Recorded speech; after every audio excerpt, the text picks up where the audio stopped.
Ассалаумағалейкум көрермендер, сіздермен Төлебаев Құрасбек Әлбекұлы электр энергетикасы арнасына қош келдіңіздер. Бүгінгі тақырыбымыз кернеуге арналған. Ендеше бастайық.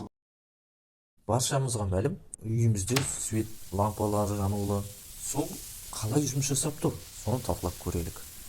Оны түсіну үшін кернеу дегеніміз не деген түсінікке тоқтайық. Кернеу бұл екі нүкте арасындағы электрлік потенциал айырмасы. Кернеу электр өрісінің зарядқа әсер етуші күші сипатталатын шама.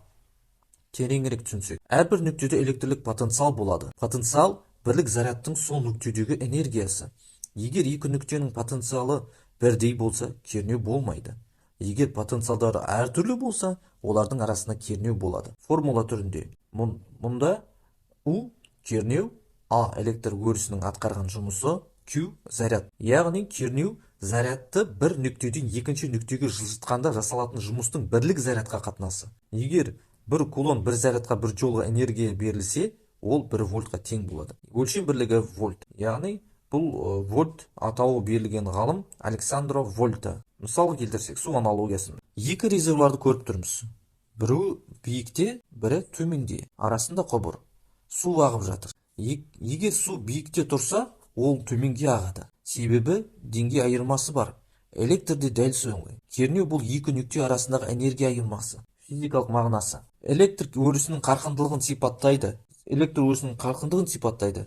Зарядты қозғалысқа келтіруге қабілетті энергия айырмасын көрсетеді. Маңызды түсінік.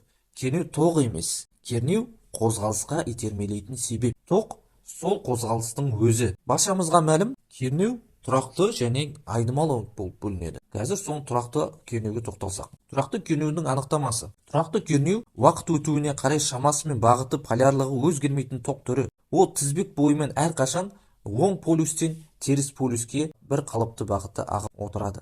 Мұнда энергия көздеріне қарапайым батареялар, аккумуляторлар жатады. Негізгі сипаттамасы тұрақтылық кернеу деңгейі уақыт сызығында ешқандай тербеліссіз түзу сызық түрінде көрінеді. Бағыты тоқ ағыны тек бір бағытта ғана қозғалады. Бұны негізінен электронды құрылғыларда, телефондар, ноутбуктер қуаттандыру үшін пайдаланылады. Айнымалы кернеуге тоқталсақ. Айнымалы кернеу көріп тұрғаныңыздай синусоидалы график. Генератор айналып жатыр. Жоғары кернеулі желі. Айнымалы кернеу уақыт бойынша өзгеріп тұрады. Үйдегі розетка 220 вольт 50 герц. Бұл секундына 50 рет бағыты өзгереді деген сөз. Енді 110-220 киловольт деңгейінде кәсіби тілде түсіндірейін. 110-220 киловольт жүйесіне кернеу дегенімізде, кернеу бұл екі электрлік нүкте. Фаза жер немесе фаза арасындағы потенциалдар айырмасы. Яғни энергия деңгейінің айырмасы.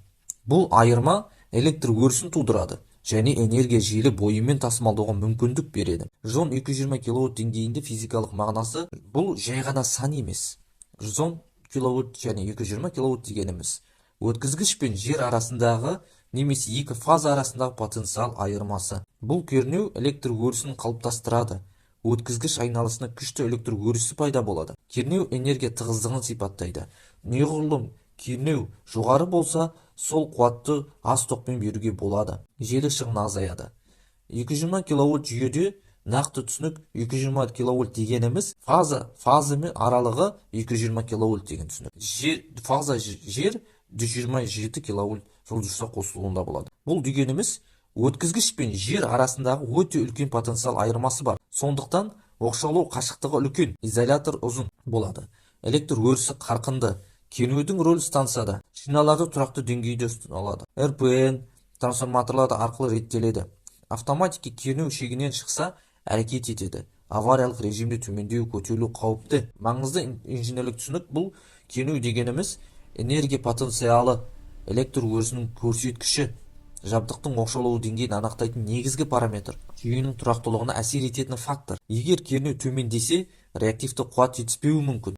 Қозғалтқыштар момент жоғалтады. Жүйе тұрақсызданады. Егер кернеу өссе, изоляцияға қауіп, артық магниттелу, қызу болуы мүмкін.